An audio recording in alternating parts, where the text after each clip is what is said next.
YouTube channel, The Corner of Medical Lecture. So today on this video I am going to discuss about hypotension or low blood pressure. Okay, so before starting I want to say what is blood pressure. Blood pressure is the force of blood pushing against the blood vessel. Blood vessels के ऊपर blood के through जो pressure push होता है उसको बोला जाता है blood pressure. Okay, so blood pressure is the force of blood pushing against the blood vessel. Now हमारा बॉडी का नॉर्मल ब्लड प्रेशर क्या होता है? नॉर्मल ब्लड प्रेशर का रेंज होता है 120/80 mmHg और 16/11 kPa. So you all have questions that what is 120 and what is 80. Okay, so body में ब्लड प्रेशर्स को मेनली हमारा हार्ट जो होता है, हार्ट के थ्रू जब ब्लड पंप होता है then there are two pressure create होता है such as systolic blood pressures and diastolic blood pressures. So systolic blood pressure क्या है एंड डायस्टोलिक ब्लड प्रेशर क्या होता है?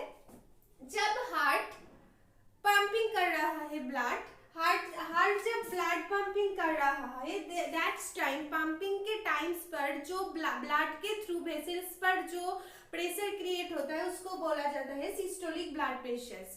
एंड बॉडी के नॉर्मल सिस्टोलिक ब्लड प्रेशर का जो रेंज होता है 120 mmHg और 16 kPa. Okay, and what is diastolic blood pressure? Heart के दोनों बीट्स के बीच में जब हार्ट बीट्स हो रहा है, दोनों हार्ट के बीच में हार्ट जब रेस्ट करता है कुछ सेकंड के लिए, जब हार्ट रेस्ट में रहता है उस रेस्ट के टाइम पर ब्लड के थ्रू वेसल्स में जो प्रेशर क्रिएट होता है उसको बोला जाता है डायस्टोलिक ब्लड प्रेशर. ओके, सो हमारा बॉडी का नॉर्मल डायस्टोलिक प्रेशर होता है 80 mmHg और 11 kPa. So normal blood pressure is HP/dP. Okay, HP/dP means normal blood pressure is then 120/80 mmHg or 16/11 kPa. So now today's the main topic is low blood pressure or hypotension.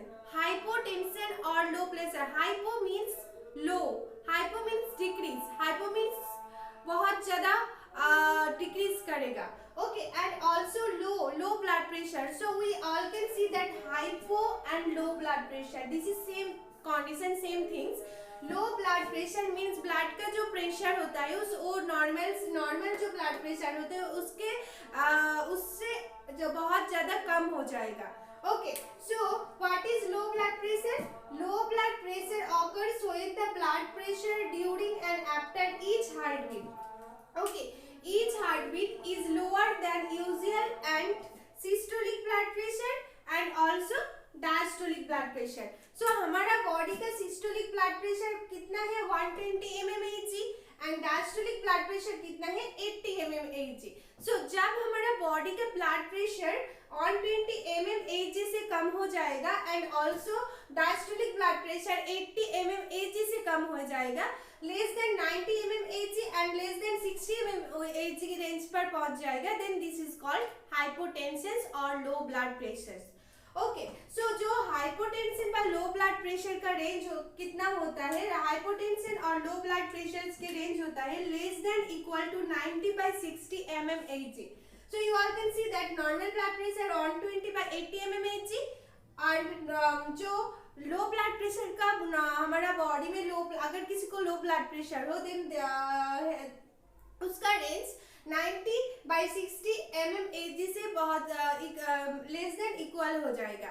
Okay, so this is hypotension और low blood pressure. Now ये जो लो blood pressure होता है, जब लो blood pressure होता है blood के through हमारा बॉडी में क्या होता है, जो ऑर्गन्स प्रेजेंट होता है ऑर्गन्स में ब्लड कैरी होता है, ऑर्गन्स में ब्लड फ्लो होता है.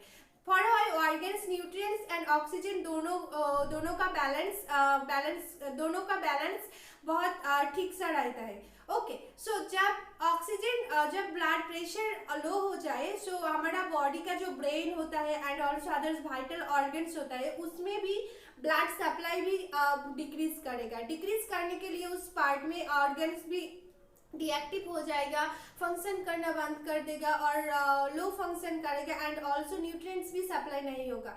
फॉर हमारा बॉडी में वाइटल्स कुछ कुछ अलग अलग सा प्रॉब्लम क्रिएट होगा, सच एज ब्रेन स्ट्रोक और heart attack, heart failure, other etcetera, kidney problem etcetera problem create होगा। Okay, so this is all types of hypotension. Okay, so there are mainly 4 types of hypotension. I will discuss now. First on is orthostatic or postural hypotension. So what is orthostatic or postural hypotension?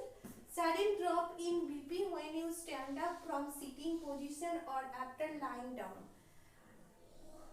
So orthostatic और postural hypotension होता है किस position पर, जब कोई person sitting position पर after sitting long term position से और lying down long term lying down और सिटिंग पोजीशन से suddenly see stand up, that's time जो बीपी फॉल्ट होता है और बीपी का जो डिक्रीज होता है, दिस इज कॉल्ड ऑर्थोस्टैटिक और पोस्चरल हाइपोटेंशन। ओके, सो जो ऑर्थोस्टैटिक और पोस्चरल हाइपोटेंशन होता है उसका कॉजेस क्या है? डिहाइड्रेशन होता है, डिहाइड्रेशन के लिए होता है, प्रोलॉन्ग्ड बेड रेस्ट करने के लिए भी हाइपोटेंशन, दिस पोस्चरल हाइपोटेंशन हो सकता है, प्रेगनेंसी टाइम पर पोस्चरल और ऑर्थोस्टैटिक हाइपोटेंशन हो सकता है, डायबिटीज, हार्ट प्रॉब्लम, किसी को हार्ट प्रॉब्लम हो, हार्ट प्रॉब्लम के इस कंडीशन में भी पोस्चरल हाइपोटेंशन हो सकता है, बार्न्स के टाइम पर और न्यूरोलॉजिकल डिसऑर्डर प्रॉब्लम कंडीशन हो, किसी को न्यूरोलॉजिकल डिसऑर्डर, इस कंडीशन में भी हाइपोटेंशन हो सकता है। ओके, पोस्चरल हाइपोटेंशन हो सकता है। सो जो पोस्चरल हाइपोटेंशन वो कब हो सकता है? जब कोई पर्सन सिटिंग पोजीशन में है, सिटिंग पोजीशन से सडनली वो स्टैंड अप हो गया और आफ्टर लाइंग डाउन से सिटिंग पोजीशन में आ गया, दैट्स टाइम पर जो प्रेशर, ब्लड प्रेशर जो लो होता है, जिसको बोला जाता है पोस्चरल हाइपोटेंशन। नाउ ये जो पोस्चरल हाइपोटेंशन होता है वो कुछ मेडिकेशन होता है जिसके थ्रू रिकवर कर सकता है, such as anti hypertensive drugs and anti depression drugs. Okay, now postprandial hypotension. Postprandial hypotension, what is why this is occurs? Drop in BP 1 to 2 hours after eating affects mostly older adults. So eating करने के बाद eating के on to 2 hours के बीच में और on to 2 hours के बाद में जब बीपी लो होता है, बीपी ड्रॉप डाउन होता है, then that's called the postprandial hypotension. Okay, so postprandial hypotension occurs when a person is eating and eating के ठीक 1 to 2 आवर्स के बाद में जब बीपी, अगर बीपी लो हो जाए, बीपी का लो होने का सिम्टम्स हो जाए, then that is called postprandial hypotension. So mostly this is affects older adults, older persons और एडल्ट्स एंड ओल्डर पर्सन के बहुत ज्यादा पोस्टप्रांडियल हाइपोटेंशन क्रिएट होता है। Okay, now causes disorder of autonomic nervous system. अगर किसी ओल्डर और adult person को ऑटोनोमिक नर्वस सिस्टम का डिसऑर्डर हो, देन दिस कंडीशन में पोस्टप्रांडियल हाइपोटेंशन हो सकता है। Now neurally mediated hypertension, what is neurally mediated hypertension? Low BP after standing for long periods. कोई पर्सन, अगर किसी पर्सन लॉन्ग टर्म से स्टैंडिंग पोजीशन में हो, स्टैंडिंग पोजीशन में है, तो standing position long term standing रहने के लिए उसका बॉडी का बीपी लो हो सकता है, दिस कंडीशन में न्यूरली मीडिएटेड हाइपरटेंशन हो सकता है। ओके, सो इसमें क्या होता है? Miss communication between heart and brain, heart and brain का जो कम्युनिकेशन होता है, so this times long term standing position में स्टे करने के लिए उसका जो ब्रेन एंड हार्ट होता है, ब्रेन एंड हार्ट में मिस कम्युनिकेशन होगा, कम्युनिकेशन में मिस कनेक्शन होगा, so that's time neurally mediated hypertension condition आ सकता है। And now low BP due to nervous system damage, जो नर्वस सिस्टम होता है, progressive damage ANS, autonomic nervous system. So autonomic nervous system में अगर कोई प्रोग्रेसिव डैमेज हो, दैट्स टाइम पर भी कौन कंडीशन हो सकता है? Low BP due to nervous system damage भी हो सकता है। So that is called also Sight-Ragel syndrome. Okay जो कि ना childrens and here you all can see जो हार्ट एंड ब्रेन का मिसकम्युनिकेशन होता है ये बहुत ज़्यादा चिल्ड्रन में बहुत ज़्यादा होता है. ओके चिल्ड्रन में बहुत ज़्यादा हो सकता है. So this is the all types of low blood pressure such as orthostatic, postprandial, neurally and also low BP due to nervous system disorders. Okay.